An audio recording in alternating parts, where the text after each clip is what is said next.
Knee pain, back pain, shoulder pain, ఎటువంటి మొండి నొప్పులనైనా తగ్గించే clinic Indo British advanced pain clinic. Shivaratri అంటే మనం గుళ్ళో పూజలు చేస్తాం, అభిషేకాలు చేస్తాం. కానీ విశాఖలో వింత పరిస్థితి.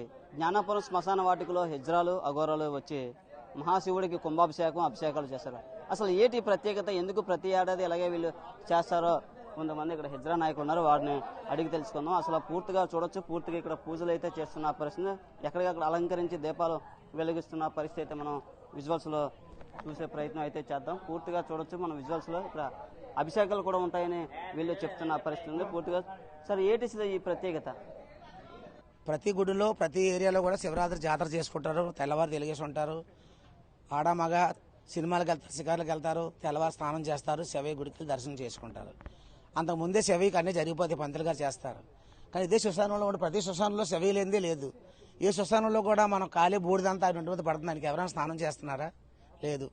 నాకు ఆయన శుద్ధి చేయమని నాకు అల్లోకి వచ్చి చెప్పారు కాబట్టి ఆయన స్థానపానాలు చేసి సోమవారం అమావాస్య ఎక్కడే చేస్తాను, శివరాత్రి ఎక్కడే చేస్తాను. నేను గత 5 ఏళ్ళ నుంచి చేస్తున్నాను నేను. ఎందుకంటే నేను మంచి కష్టాల నుంచి బయటకు వచ్చాను.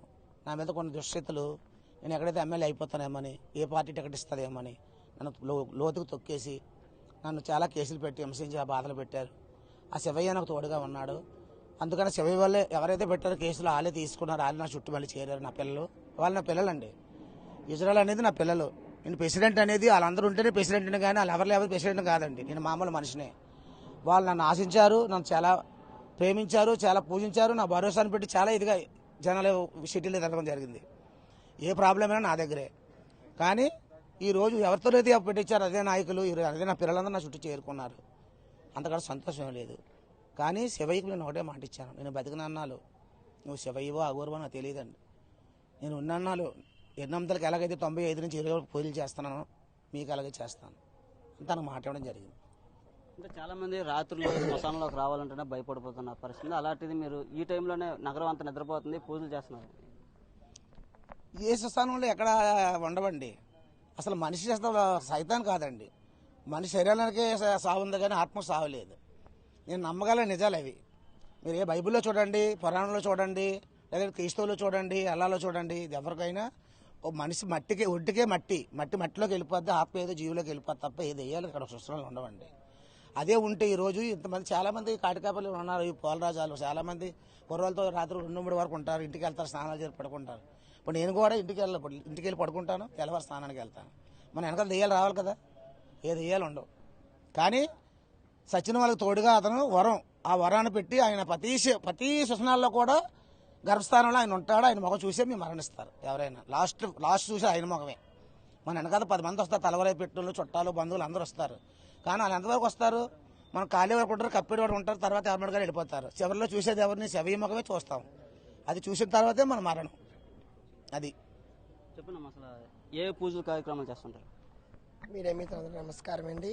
మేము పుట్టి పెరిగిన కాడ నుంచి మా తల్లి తండ్రి మా అందరమైనా మా పుట్టుక స్థానాల కాడ నుంచి ఎర్నామకి ఎలాగైతే మేము పూజలు పునస్కారాలు చేసుకొస్తున్నామో అందరికీ ఇక్కడ మా కుటుంబ సభ్యులు, మా ఇజ్రాలు, మగవాళ్ళు, ఆడవాళ్ళు అందరూ పుట్టి పెరిగి అందరూ అక్కడ భూమిలో పుట్టి పెరిగాం. వీళ్ళందరూ బాగా ఉండాలి, చేయాలని చెప్పేసి మా మాలికైన మెల్లజీ నాయకమ్మ గారు సభ్యులు అతను స్థానస్తులు అవి మేము అందరం ఉన్నాం. మా అందరికి ప్రెసిడెంట్ అండి అతను. ఇక్కడే మేము ఈ శివయ్య గారి పూజలు పునస్కారాలు అన్నీ చేస్తున్నాం. అతని ద్వారా మేము ఉండవు కానీ మా వారు అది లేరు. అన్ని పూజలు పునస్కారాలు చేస్తున్నాం. అతను అందరూ బాగుండాలా, చెయ్యాలా, అందరిలో మనం ఉండాలా అన్నట్టు అతను పూజలు పునస్కారాలు చేస్తున్నారు.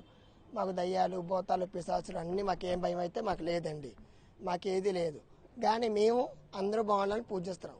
కొట్టికి మిక్సర్ చేస్తాం 5-10. కానీ దేనికి? ఈ పూజలు పునస్కారాలు 1000 రూపాయలు తిన్నా అందులో 900 దేవుడు ఖర్చు పెడతాం. మాకు అది ఒకటి ఇచ్చాడు దేవుడు. అదయ్యా. అంటే గుళ్ళ అంటే పాలాభిషేకం చేస్తాం, లేకపోతే వేరే పూజలు చేస్తారు. ఇక్కడ శ్మశానంలో ఏముంటుందంట? అయ్యగారికి, మా శివయ్యకి మేము అన్ని చేస్తాం. రుద్రాభిషేకం చేస్తాం. ఈశ్వరుతో సమానం అని చెప్తూ ఉంటారు. అసలు ఏ విధంగా? అర్ధనారీశ్వరుడు అండి. అర్ధనారీశ్వరుడు కలియుగంలో కాదు, అంతంలో కూడా అదంతరంలో కూడా ఉంది. అతను వచ్చిన తర్వాత ఈ ఇజ్రాయల్ అనేది పుట్టడం జరిగింది. ఇది ఫస్ట్ నవాబుల ఇంట్లో పుట్టారు. తర్వాత ఒక అవతారంలో అర్ధనారీశ్వరుడుగా అదే ఏదో ఒకరు మరణించాలంటే ఏదో అవతారం ఎత్తాలి కదా, ఆ అవతారంలో అతను అర్ధనారీశ్వరుడు అయ్యారు. ఇది జ్ఞానాపురం శ్మశానంలో అయితే ఇప్పుడు మహాశివుడికి అయితే అభిషేకాలు అలాగే పూజలు చేస్తున్న పరిస్థితి. నగరం అంతా ఒక పక్క నిద్రపోతుంది. అలాగే మనం గుళ్ళోనే వెళ్ళి శివరాత్రి చేసుకున్న పరిస్థితి. కానీ విశాఖలో మాత్రం ఈ వింత పరిస్థితి గత ఏళ్ల తరబడి వస్తుందని, అలాగే ప్రతి ఒక్కరు రాత్రిపూట శ్మశానంలోకి రావాలంటేనే భయపడిపోయే తరుణంలో ఈ మహాశివరాత్రి రోజు ఈ శ్మశాన వేడుకలు వాటికలు అయితే ఒక స్పెషల్ కార్యక్రమం అని చెప్పవచ్చు. సమయం 10 అవుతుంది.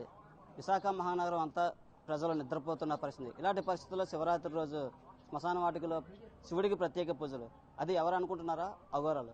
ప్రస్తుతం మనం చూడొచ్చు ఇక్కడ శివుడికి మహాశివుడికి కుంభాభిషేకాలు చేస్తున్న పరిస్థితి. మెడలో పురుల దండ వేసుకొని ఆ శివుడికి అభిషేకాలు చేస్తున్న పరిస్థితి. చెప్పండి, ఈ వింత ఆచారం ఏమిటి విశాఖలో?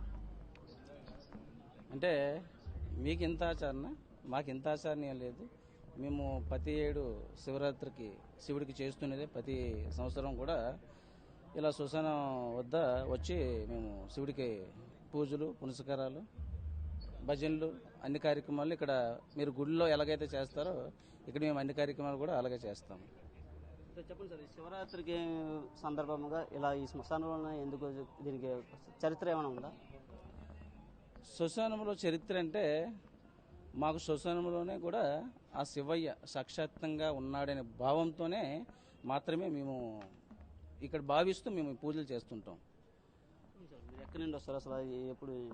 అంటే నేను పాడేరులో ఉన్నాను, ఇప్పుడు ప్రజెంట్ వైజాగ్లో సెటిల్ అయ్యాను. నేను కాశీలు ఎక్కువ ఉంటాను. మహాశివరాత్రి మాత్రం కంపల్సరీ ఇక్కడికి వస్తాను. అంటే ఇక్కడ ఎవరైతే ఉన్నారో శ్మశానానికి అధికారి, ఆయన మనకు సహాయం చేస్తుంటారు. ఇక్కడికి వచ్చి పూజలు చేయడానికి ఆయన మనకు సహాయం చేస్తుంటారు, పోలరావు గారని. ఆయన ద్వారా మేము కూడా ఈ పూజలు చేయడానికి మాకు అవకాశం ఇచ్చి మేము చేస్తుంటాం. చాలా మంది రాత్రి టైంలో శ్మశానానికి రావాలంటేనే భయపడిపోతున్న పరిస్థితి. అలాంటి తరుణంలో మీరు స్వచ్ఛందంగా వచ్చి ఇక్కడ పూజలు చేస్తారు. అసలు ఏ విధంగా చూడొచ్చు? ఒక భయం అనేది ఉంటుందా? శ్మశానంలోకి వచ్చి పూజ చేయడానికి భయం అంటే ఉండడానికి ఇక్కడ సాక్షాత్తంగా మా తండ్రి ఆ పార్వతి పరమేశ్వరులు కొలువు తీరని భావంతోనే ఇక్కడ మేము వస్తాం కాబట్టి మాకు భయము ఏమీ లేదు. తర్వాత మేము జనాలకు కూడా చెప్పేది ఏంటంటే ఇక్కడ ఏమీ లేదని చెప్పడానికే ఈ పురులమాల ధరించుకొని మేము ఆ శివ పూజ చేస్తుంటాం. ఈ శివరాత్రి ప్రత్యేకత ఏమిటి? శివరాత్రి ప్రత్యేకత అంటే అంటే మీకు తెలుసు ఈరోజు శివ పార్వతి కళ్యాణం అని అదేందా. కాబట్టి శివరాత్రి నాడు ఆ శివపార్వతులు అంటే చాలామంది జాగారాలు చేస్తుంటారు. కాబట్టి అందరూ గుళ్ళలోనో ఉదయం నుంచి ఉపవాసాలు ఉండి గుళ్ళలోన తాళాలు, భజనలు, మేళాలు చేస్తుంటారు. ఈ శ్మశానంలో ఏ ఒక్కరు కూడా వచ్చి పూజలు, పునస్కారాలు చేయరు. ఎందుకు చేయరంటే ఇక్కడ ఏదో రకమైన భయంకరమ అంటే ఏదో భూతాలు, దెయ్యాలు ఉన్నాయన్న భావంతో ఉంటారు. కాబట్టి ఇక్కడ శివయ్య ఉన్నాడు కాబట్టి ఇక్కడ ఏ పూజలు అందవు. కాబట్టి ఇక్కడ కూడా ఆయనకు పూజలు అందించాలి ఈ మహాశివరాత్రి నాడుని భావిస్తూ మేము ఈ పూజ కార్యక్రమం చేస్తాం. శివరాత్రి అంటే మనం గుళ్ళో పూజలు, అభిషేకాలు చూస్తాం. కానీ శ్మశానంలో ఏవి చేస్తుంటారు సార్ పూజలు? గుడిలో ఎలా చేస్తారో సేమ్ ఇక్కడ కూడా ఇంకంతే, వేరే ఉండదు. కాకపోతే ఒక ఈ కపాలమాల మాత్రం మేము ధరిస్తాం. అంటే ఇక్కడ ఏమీ లేదని చెప్పడానికి మాత్రమే ఈ కపాలమాల మేము ధరిస్తూ పూజలు చేస్తాం అన్నమాట. ఎంతవరకు సమయం అలా చేస్తుంటారు? ఒక 3 గంటలు 4 గంటలు చేస్తుంటాం. ఒక 3-4 గంటలు చేస్తుంటాం. ఇది ప్రతి సంవత్సరం అలాగే కొనసాగుతుందా? ప్రతి సంవత్సరం ఇంక ఇలాగే చేస్తాం. ఇంతకుముందు మేము పాడేరులో చేసాము, కాశీలో చేసేవాళ్ళం. ఇక గత 6 సంవత్సరాల బట్టి 7 సంవత్సరాల బట్టి ఇక్కడే మేము చేస్తాం. ఇది చూడొచ్చు, శివరాత్రి రోజు పూర్తిగా అయితే శ్మశాన వాటికలో చేయడం ఆచారం ఏం కాదని ఇప్పుడు ప్రతి ఏడాది ఇలాగే చేస్తున్నాయి. ప్రజలు ఎక్కువగా ఈ శ్మశానంలోకి రావాలంటే భయపడిపోతున్న పరిస్థితి. అలాంటి భయాలు ఏమీ ఇక్కడ లేవు. సమయం 11 అవుతుంది. చూడొచ్చు, పురుల దండ వేసుకొని ఇక్కడ స్వామీజీలు అయితే ఇలా ఈ పూజలు చేయడం జరుగుతుంది. పూర్తిగా మనం చూడొచ్చు 3 గంటల పాటు ఈ పూజలు నిర్వహించడం జరుగుతుందని స్వామీజీ చెప్తున్నారు. ఇక్కడ ప్రతి వీడియో ఛానల్ సాగుతున్నాడు RTV విశాఖం. మరిన్ని వీడియోస్ కోసం ఛానల్ ని సబ్స్క్రైబ్ చేయండి. లేటెస్ట్ అప్డేట్స్ కోసం వాట్సాప్ ఛానల్ ని ఫాలో చేయండి. అండ్ లింక్ డిస్క్రిప్షన్ లో ఉంది.